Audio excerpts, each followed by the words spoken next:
Saudara, sidang tuntutan terhadap terdakwa Ferdy Sambo akan digelar Selasa mendatang. Dalam sidang Selasa lalu, Sambo berharap jaksa dan juga majelis hakim bersikap objektif dalam menilai kesalahannya. Saya bersalah Yang Mulia karena emosi saya yang menutup logika. Terdakwa Ferdy Sambo mengakui kesalahannya. Sambo menyebut emosi telah menutup logikanya. Ya, keterangan ini ia sampaikan saat jalani pemeriksaan terakhir sebagai terdakwa pada Selasa pekan lalu.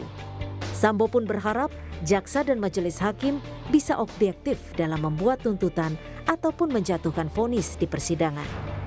Saya bersalah Yang Mulia karena emosi saya yang menutup logika. Saya mohon Yang Mulia dan jaksa penuntut umum bisa menilai dengan bijak serta objektif terhadap kesalahan saya ini. Demikian Yang Mulia. Tak hanya mengakui kesalahan dan meminta maaf, sepanjang persidangan ada sejumlah keterangan yang disampaikan Sambo. Beberapa yang jadi sorotan adalah beda keterangan Sambo dengan Eliezer.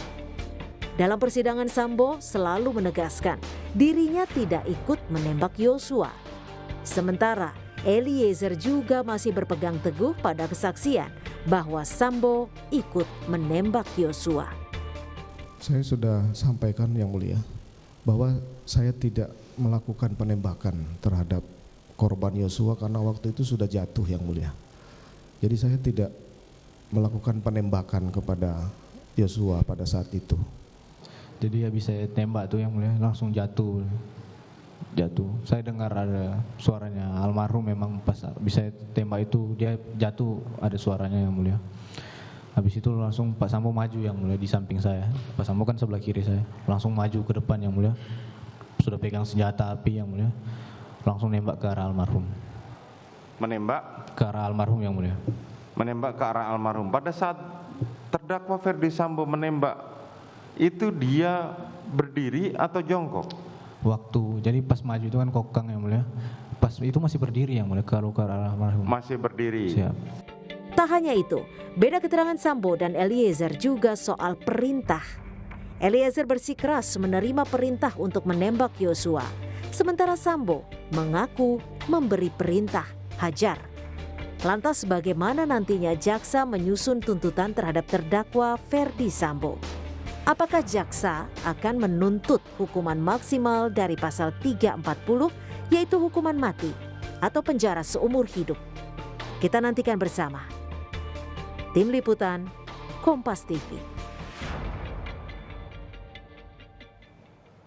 Saudara, sidang tuntutan terhadap terdakwa Ferdy Sambo akan digelar Selasa mendatang. Sambo telah mengaku bersalah dan menyesal. Ia pun berharap jaksa bersikap objektif dalam menilai kesalahannya.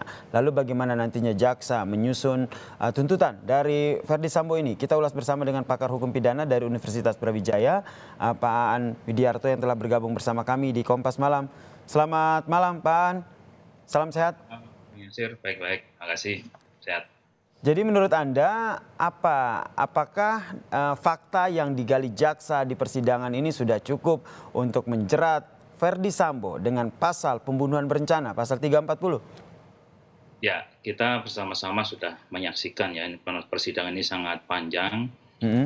Berbagai alat bukti sudah disampaikan ya, sebagaimana dalam KUHP itu kan, mulai dari keterangan saksi, kemudian keterangan ahli, bukti surat, bahkan terakhir itu adalah keterangan dari para terdakwa begitu.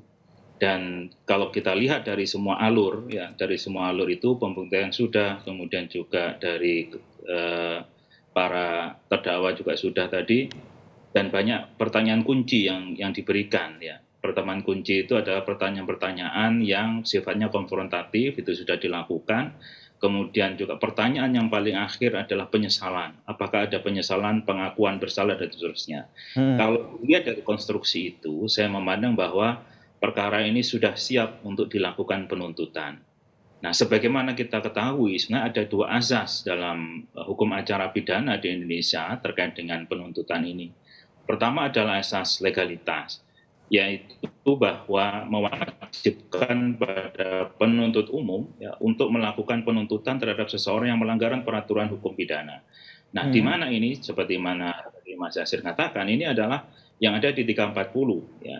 Kemudian juga disubsidiarkan dengan 338 dan ada pasal 55. Nah, jadi menurut saya ini sudah matang, sudah masing-masing, bahkan hakim juga sudah melakukan pemeriksaan setempat untuk lebih meyakinkan gitu. Kemudian semua keterangan apakah itu bernilai secara hukum sebagai pembuktian ataukah tidak bernilai sebagai pembuktian, ini saya melihat sudah bisa dipertimbangkan oleh hakim dalam membuat ratio desidendi dalam putusannya nanti, dan bagi jaksa penuntut umum ini menjadi bahan ya dalam menyusun tuntutan tersebut. Berarti bahan-bahan yang disiapkan oleh jaksa berdasarkan dengan sejumlah fakta di persidangan ini sudah kuat untuk menuntut Verdi Sambo tuntutan pembunuhan berencana pasal 340 ya, menurut Anda? Iya, saya melihat sangat kuat sekali untuk bisa menuntut ke 340 gitu. Karena sebagaimana kita ketahui juga dan sudah sering diulas saya kira oleh ahli yang dalam perkara ini, di 340 itu kan ada beberapa unsur. Ya, barang siapanya sudah jelas dan sudah mengakui begitu. Kemudian kesengajaan, nah, untuk kesengajaan ini kan adanya kemauan ya, willen dan witten, jadi kemauan dan kemampuan untuk melakukan. Ini juga sudah dilakukan. Jadi ada kehendak untuk melakukan dan ada kemampuan untuk melakukan. Ini sudah terjadi. Kemudian ada perencanaan, kalau di 340 kan. Nah, perencanaan ini saya melihat juga dalam berbagai unsur ya, pembuktian, mulai dari rumah Saguling menuju ke rumah Duren 3, di lantai 3, ya, pertemuan antar yang pertama Ricky Rizal, kemudian berikutnya adalah Eliezer begitu, untuk di backup, dan apabila Yosua korban misalnya melawan, apakah berani menembak. Nah, ini kan juga unsur perencanaannya itu menjadi masuk menurut saya. Terpenuhi ya? Persiapan terpenuhi. Kemudian ada waktu yang tenang, kan ada jeda waktu juga kan dari satu tempat ke tempat. Dan yang paling utama menurut saya adalah tidak dilakukan sendiri, tetapi ada yang disuruh, ada yang orang yang disuruh melakukan, atau dalam istilah pidana adalah sebagai orang yang disuruh melakukan, dalam hal ini sebagai pelakunya gitu. Kemudian downplayer-nya adalah yang menyuruh melakukan. Tadi Mas Yasir mengatakan ini adalah sebagai otak pelakunya gitu. Nah, itu istilahnya di pidana kan downplayer-nya. Nah, jadi dalam konteks ini saya memandang bahwasannya sudah cukup matang untuk itu dituntut dengan maksimal di 340. Tuntut dengan pasal 340. Ini berbicara juga soal hukuman yang nantinya disampaikan oleh jaksa penuntut umum. Kalau kita lihat kan, koreksi kalau salah Pak An, hukuman dari pasal 340 ini kan hukuman mati dan atau seumur hidup. Nanti mana yang lebih dikedepankan oleh jaksa penuntut umum dalam pembacaan tuntutan ini? Sebenarnya ada 3 ya, alternatifnya di 340 itu. Oke. Yang pertama hukuman mati, kemudian adalah seumur hidup, dan yang ketiga adalah paling lama penjara 20 tahun begitu. Nah, sebagai sebuah tuntutan, ini kan tuntutan itu sebagai sebuah proposal ya dari jaksa kepada hakim, mudahnya begitu. Nah, tentunya kan melihat bahwa mempertimbangkan posisi dari FS, seorang jenderal yang seharusnya melindungi masyarakat, apalagi polisinya polisi. Betul. Kan begitu, yang seharusnya menggunakan kekuasaannya adalah untuk melindungi, ya, apapun alasan atau motifnya suatu perbuatan kan tidak bisa eigenrechting, tidak bisa main hakim sendiri dengan bisa mengadili langsung membunuh, eksekusi kan begitu. Nah, ini tidak dilakukan. Tentunya ini adalah sangat memperberat bagi yang bersangkutan. Memperberat?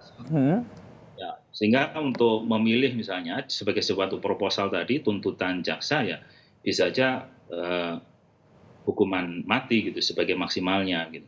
Nah, nanti kan. Dan Anda yakin bahwa jaksa punya peluang ataupun kemungkinan besar jaksa akan memberikan di dalam tuntutannya akan disampaikan bahwa pasal 340 hukuman yang disampaikan adalah hukuman mati untuk terdakwa Verdi Sambo. Menurut Anda?